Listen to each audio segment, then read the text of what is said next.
Graham Guinness comenta sobre el hombre del pecado. ¿Quién fue él? Fue un hombre de la iglesia anglicana y vivió en los años 1800. Él escribió aquí esta famosa obra, El Romanismo y la Reforma, en 1887. Y esto es lo que escribió sobre eso. El resumen de la evaluación protestante de las profecías. Él, refiriéndose al papado, está sentado en el templo de Dios. Observen el lugar ocupado por el hombre del pecado, el templo o la casa de Dios. Este es protestantismo. Luego él dice, este no es ni puede ser ningún templo judío.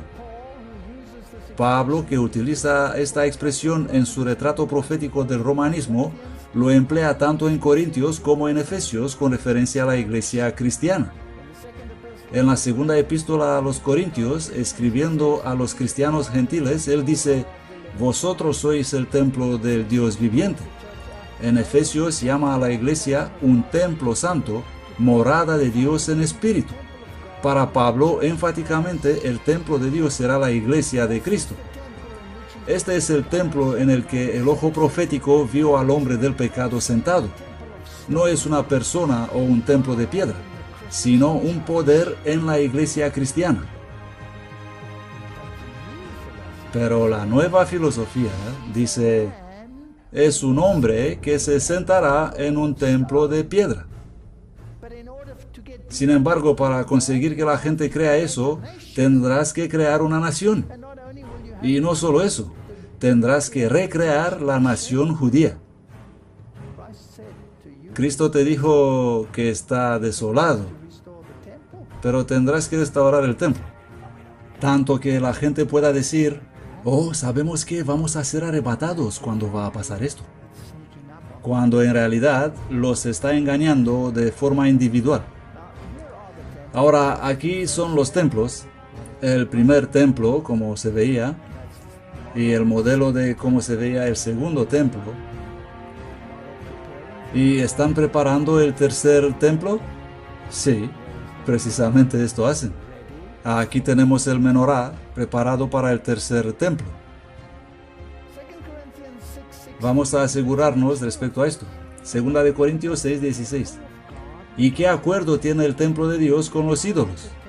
Porque vosotros sois el templo de Dios viviente. Como Dios dijo, yo habitaré y andaré entre ellos, y yo seré su Dios y ellos serán mi pueblo. Hemos pasado de un templo literal a uno espiritual. Y somos edificados sobre el fundamento de los apóstoles y profetas, siendo Cristo Jesús mismo la piedra angular, en quien todo el edificio bien armado crece para ser un templo santo en el Señor, en quien también vosotros sois juntamente edificados para morada de Dios en el Espíritu. La Biblia es clara. No hay referencia alguna sobre la restauración física de un templo terrenal. Dios habla de un templo terrenal que tiene connotación espiritual. Es una cosa humana con individuos implicados. Al que venciere, yo le haré columna en el templo de mi Dios, y nunca más saldrá de ahí. Y escribiré sobre él el nombre de mi Dios y el nombre de la ciudad de mi Dios, que es Nueva Jerusalén, la cual desciende del cielo de mi Dios, y escribiré sobre él mi nombre nuevo. La Biblia no habla de un templo literal. Entonces, ¿por qué todo el mundo espera un templo literal? Primera Pedro 2:5. Vosotros también como piedras vivas, piedras vivientes, sois edificados como, ¿qué tipo de casa? Casa espiritual, sacerdocio santo, para ofrecer sacrificios espirituales, agradables a Dios por Cristo Jesús. ¿Qué estrategia más brillante? Quitar el énfasis de la relación con Dios y la obediencia a Él como prueba del discipulado, y de colocarlo en el dominio físico que se puede ver en los programas de noticias de la televisión, para que el mundo vea cómo la profecía se está desarrollando. Nos hemos alejado del protestantismo y hemos aceptado el jesuitismo. Romanos 2:28. Porque no es judío el que lo es por fuera, ni es la circuncisión la que se hace exteriormente en la carne, sino que es judío el que lo es en el interior, y la circuncisión es la del corazón, en espíritu, no en letra, cuya alabanza no es de los hombres, sino de Dios. Ya hemos pasado del tipo al antitipo. Los rituales apuntaban hacia una mayor realidad. Y si vosotros sois de Cristo, entonces simiente de Abraham sois y herederos conforme a la promesa. Así que el linaje físico hacia el cual aspira la gente no os puede salvar. Decir que sois simiente de Abraham no os salvará, dijo Juan el Bautista. Y el antitípico Juan el Bautista del fin del tiempo va a decir lo mismo. Gálatas 6:15. Porque en Cristo Jesús ni la circuncisión vale nada, ni la incircuncisión, sino una nueva criatura. Y a todos los que anduvieren conforme a esta regla, paz y misericordia sea sobre ellos y sobre el Israel de Dios. El Israel de Dios es una entidad espiritual y no es una entidad física.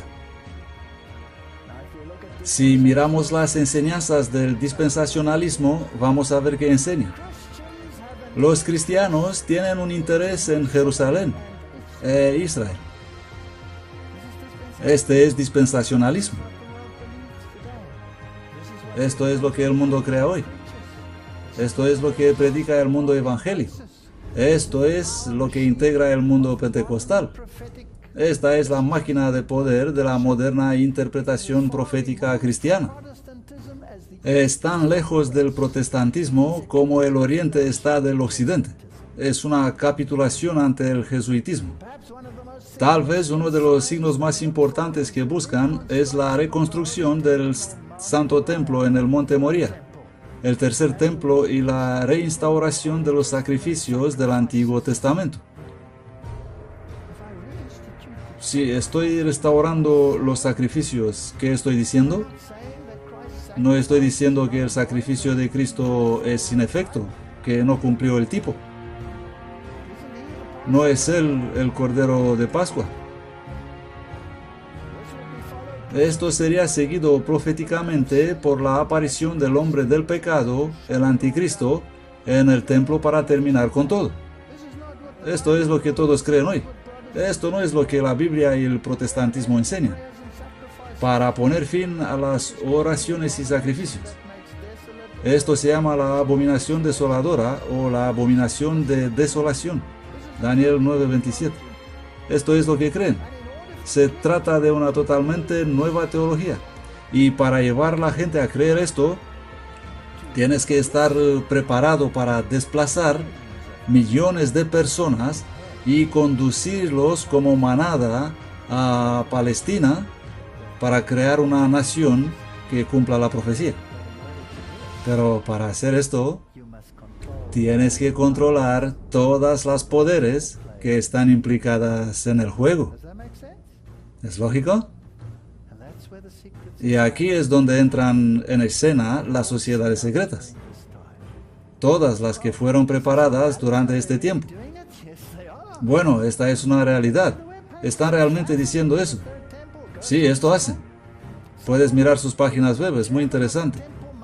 El tercer templo, Gershon Salomón, presidente de fieles del Templo de Monte, la organización más importante en Israel que trabaja para la reconstrucción del tercer templo, opinó en la entrevista diciendo que el gobierno Netanyahu, ¿tenemos un gobierno ahora?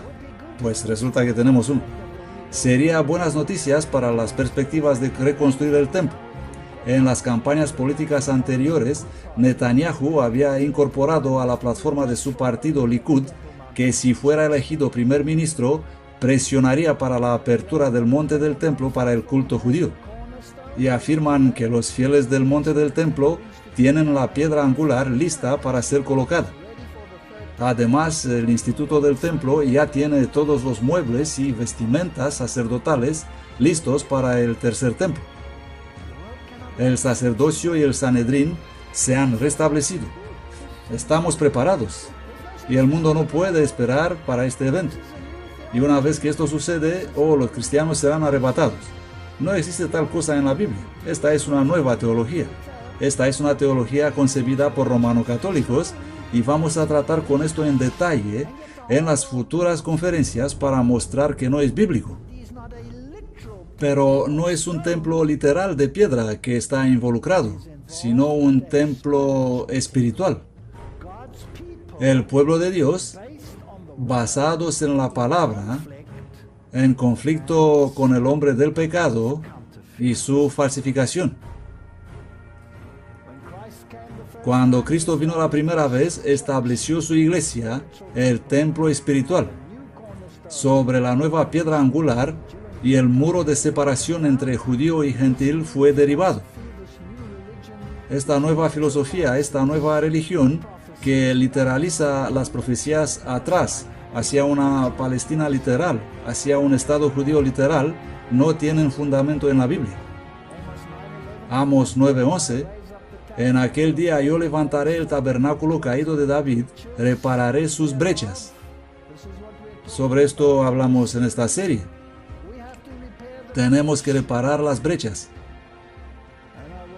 Restauraré sus ruinas y la reconstruiré tal como era en días de antaño, para que ellos posean el remanente de Edom y a todas las naciones que llevan mi nombre, dice Jehová, que hace esto. Y el apóstol Jacobo aplica esta profecía al llamado de los gentiles. Así que van a entrar en la iglesia y ellos levantarán este tabernáculo. Satanás en el tiempo del fin creará una falsificación para hacerlo nulo, pero Dios levantará un remanente para oponerse a eso. Y podemos leer eso en Hechos 15:13. Y después que hubieron callado, Jacobo respondió diciendo: hombres y hermanos, Simón ha contado cómo Dios visitó por primera vez a los gentiles para tomar de ellos pueblo para su nombre. Y con esto concuerdan las palabras de los profetas, como está escrito. Y luego continúa a hablar sobre ese tema. Conocidas son a Dios todas sus obras desde el principio del mundo. Son interesantes las notas de Wesley de Hechos 15:16. Después de terminar la dispensación judía, así que cuando Dios llama a su iglesia de los gentiles casa espiritual, donde los judíos pueden entrar si aceptan la puerta, que es Cristo Jesús, Wesley dice: después de terminar la dispensación judía, reedificaré el tabernáculo caído de David, levantando de su simiente al Cristo, que edificará sobre las ruinas de su tabernáculo ¿un qué? Un reino espiritual y eterno.